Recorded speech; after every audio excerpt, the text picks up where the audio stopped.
We've heard from Leafs management, including MLSE President Keith Pelley, Brendan Shanahan, team president, and Brad Treliving, GM of the Maple Leafs. We now have a better idea what to expect, and it sounds like changes will be plenty. We'll discuss what we think will happen and look at all their comments coming up next.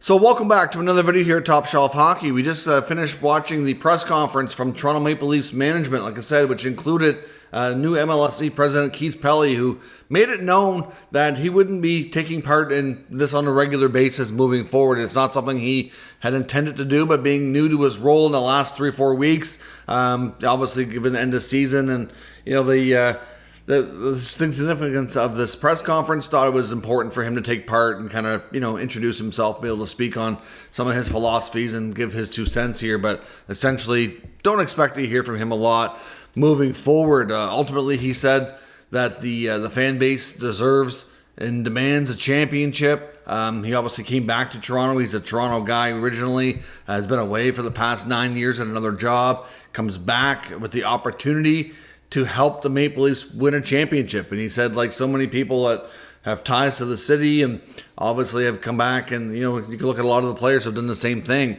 It's a big deal, and it's important for them to try to be successful. He preached chemistry and unity. It was his 2 big things, and it has to start at the top all the way down to the bottom. He said one of the big things he talked to ownership about when he was being interviewed was their philosophies, their desires, what's the goals here. And unequivocally, he said, the goal is to win. We're not here to sell jerseys. So at one point, you would say that the Leafs ownership were content and didn't care as much if they won because they were still raking in lots of money. They have a huge fan base that supports them no matter what. They sell merchandise almost second to none, and tickets are always sold out. Like, money-wise, they don't have a problem. And for some owners, that's all that matters. But in this guy's case, being the representative of ownership to the team, that's not the case. You can clearly tell he has a strong desire to win, and preaching chemistry and unity top down sounds like a very good philosophy here. And he said that basically, ultimately he said that he acknowledged the coaching change of Sheldon Keefe, but it said, I've only been on the job 4 weeks. I can only really evaluate what I've seen since I've been here. And he felt that Brendan Shanahan and Brad Treliving had chemistry and unity and were on the same page. Therefore, didn't see any reason to change anything at that point at this time. Now, of course, Brendan Shanahan was asked a couple of point-blank questions, one about his contract. He didn't really want to address the contract specifically, but he did say that his first contract that he got when he first became team president of the Toronto Maple Leafs, that it was not renewed or extended until the final month before it was set to expire. He dealt with that. He was fine with it, understood it, knows it's a results-based business, and at the end of the day, it wasn't a distraction for him. And he said this time around, he didn't acknowledge the fact that he wasn't going into the final year, but that is the belief. He didn't deny it either. And he said essentially that the same thing plays out this time. That's fine, and it won't be a distraction, just like it wasn't before. So we didn't get clarity for sure that he's in the final year, but he didn't deny the fact that it was, and seemed like he's totally okay with the fact that it's he might have to wait until it's pretty much expired before he knows if it's going to be extended or not. And that's kind of what we thought, based on the fact that he was even going to be speaking today, was that he would be back next year. And at the end of the day, if things don't get any better, I would suspect he'll be gone. But if we do see steps in the right direction, then maybe they will extend him. It's hard to say, but it's also some belief that the role that Brendan Shanahan has may be eliminated. Keith Pelley might choose to not renew the contract and just eliminate the position and have Brad Treliving or whoever the GM is report directly to him. I mean, it's belief amongst the insiders that essentially sometimes the president of the team, being Shea, and sometimes the board have to be involved with contracts and trades and whatnot, and that's quite a process to go through and jump through hoops and get all these people to sign off before a big decision can be made. Sometimes makes it more challenging for those below them to do their jobs, in my opinion. So that's basically all we heard from Pelley. When it comes to Shanahan, he did acknowledge that the results haven't been where they need to be in the playoffs, and he said that's on him. He did acknowledge that everything is on the table, and that basically there's nothing at this point that they won't consider. He said patterns have persisted and are too familiar to stay patient. There's a time to be patient, and they don't feel like that is the time right now. They've been patient in the past, and now it's a time to make changes. Now, he was asked point blank, you've believed in this core four, and you've doubled and tripled down on the belief that they would get the job done and push through. They have not. Do you have any regrets? And he said no, basically, that he doesn't really ever think he'll have regrets believing in people. And I can accept that answer. Obviously he said that we have a lot of good players. I have believed in them, and I don't regret that. But then he was asking a separate question, do you still believe in them and that they can get it done?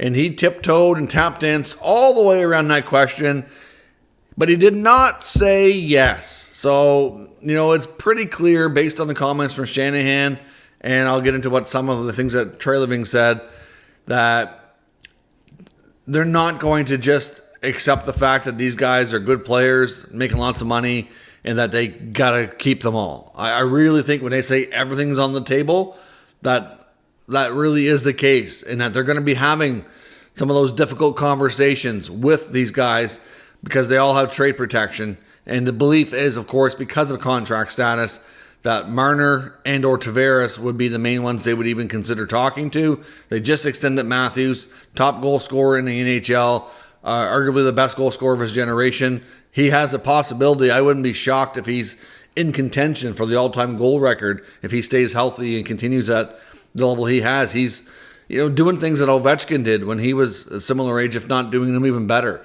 And even if Ovechkin breaks Gretzky's record, I wouldn't be shocked to see Matthews break it again down the road.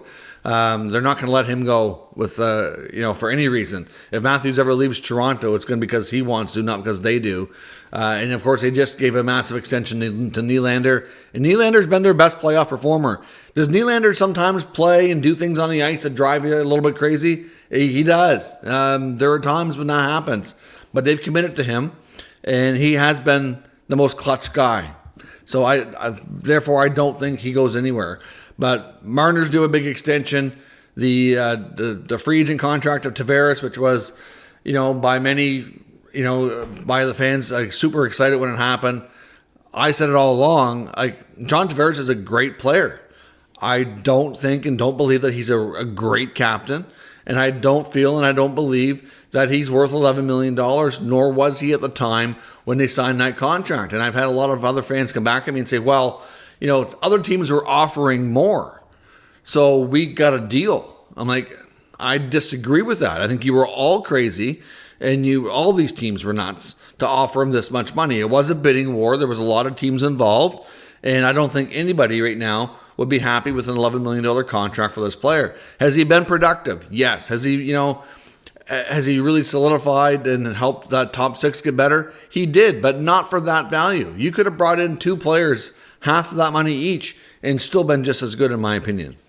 Not to slight Tavares. I've always liked his game, and like I said, I think he's a really good hockey player. I just don't know that he's what they needed to get over the top. They could have invested in another really good forward and another really good defenseman, for example, and gone with more of a balance. But I digress. They did not do that. And the current regime didn't have a lot to do with that. Shanahan did. The others here did not. But at the end of the day, at least we heard Shanahan take accountability, say everything's on the table.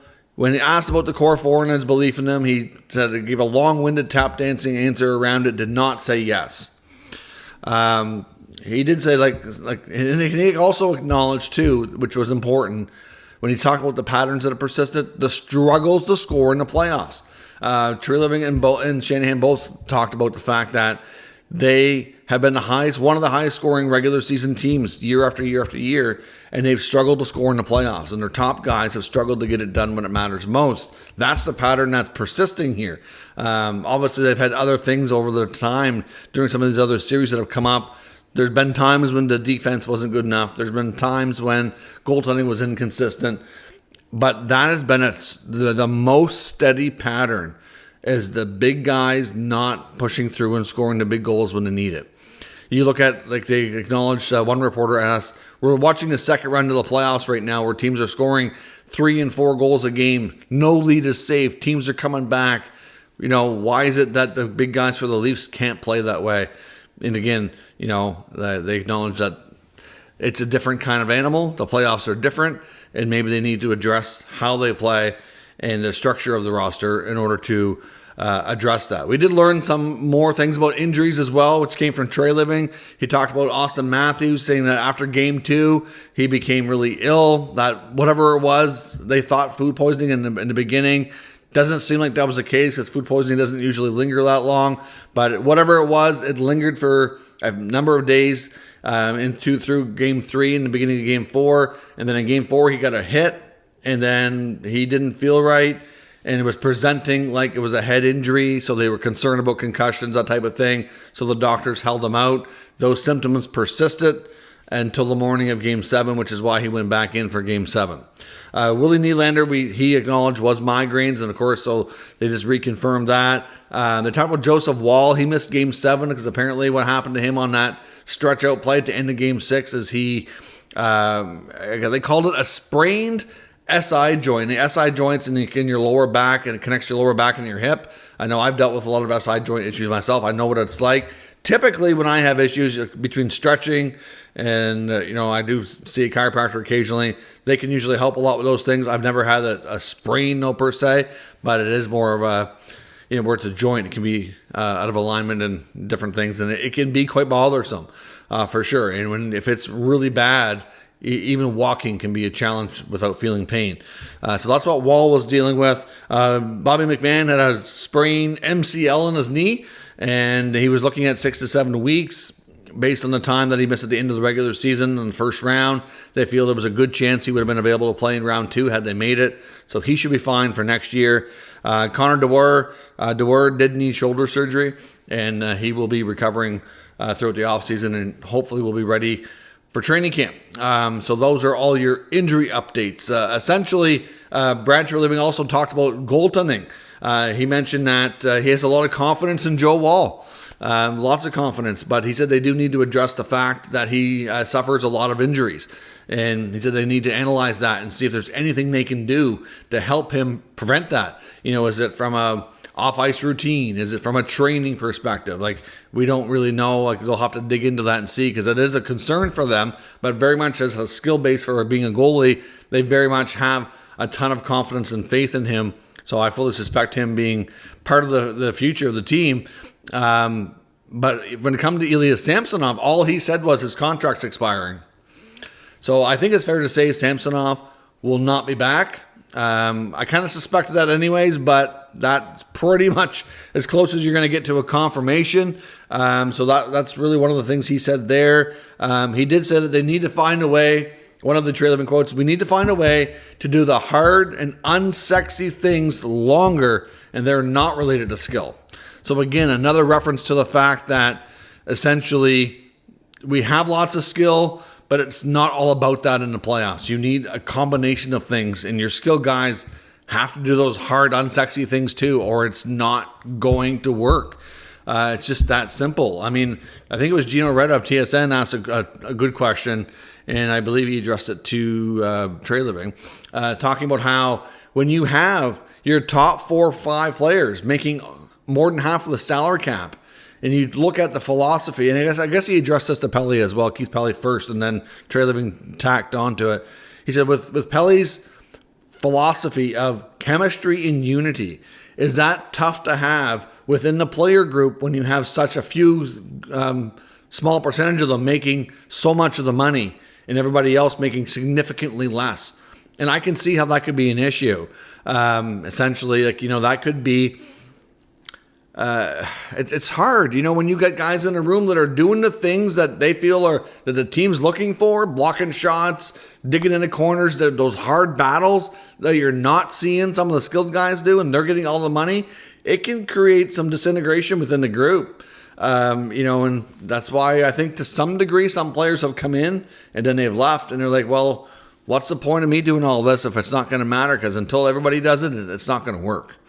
And I do wonder if that could have played a role with some of the guys we've seen, like Luke Shen or Ryan O'Reilly, not sticking around after coming to Toronto before. So even though nobody said it explicitly, it could not have been more clear with the way they tiptoed around the answers that tough conversations are coming for skilled guys, and I suspect it's going to be Marner and Tavares based on contract, and that this is going to be, they're going to explore moving at least one or more members of this core four.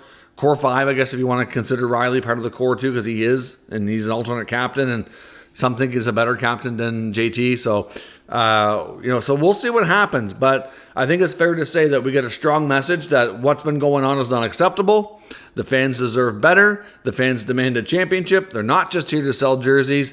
Shanahan, or Pelley was actually even asked about Sheldon Keefe. They said Sheldon Keefe won one playoff series in 5 years. He just lost his job. Brendan Shanahan's got one series win as president, been here for 8 years. How can you justify him staying here? And he didn't really, I think he was surprised by the question. He did answer it in a way that he didn't really talk down to Shanahan. Obviously, he did have some good things to say about Shanahan in the beginning. He kind of continued to praise the chemistry and unity that Shanahan and Treliving have shown, which is why he feels in the 4 weeks he's been here that, they're on the right track and are working well together to make the team better. So it was a very interesting press conference, to say the least. Some real tough questions were posed by the Toronto media. And even though they didn't want to single out any particular players, they didn't even want to single out any particular names when it comes to the new coach. They did say that they feel that they don't want to rush it, but at the same time they don't want to, they don't want to get it wrong, right? So they want to have a process and go through it. But they acknowledge that there's several openings around the NHL, so there is competition for some of the, common names that you hear out there on the market, and they want to make sure that they can hopefully get the guy that they feel is the best fit and works best for them. So I don't think we're going to see an extreme rush job here from Treliving and Shanahan, but I do think it won't be too long. They're going to be jumping right into the mix here to talk to guys, I would assume, like Todd McLellan, like Craig Berube, and others that are out there as well. I know on some of the betting sites, Todd McLellan's name just took a big jump for having much better odds to be that guy. I don't know if there's any intel there or not, but we'll see. So fair to say they're going to get a new coach in fairly short order, and it's going to be a tough summer. Not to say that there's going to be massive changes, because some of the guys they want to consider that with do have no move clauses, and it's not, something that they can count on for them working with them. I mean, I would hope the players would, but at the same time, it's their right. It's their negotiated contract, and they don't have to. So we will see where that goes. So let me know your thoughts on everything said here by the Leafs. Are we going to see these big changes, or is this all, for naught? I mean, it sounds like they said all the right things, and ownership wants to win more than anything. And I think they all acknowledge that in order to do that, big changes have to come. So let me know what you think those changes should be, and we'll talk about it further down in the comments. We'll discuss further. If you're new to the channel, make sure you subscribe and stick around. We'll keep you up to date with the latest news, rumors, and analysis of all 32 NHL teams. Thanks for watching. I'll catch you next time.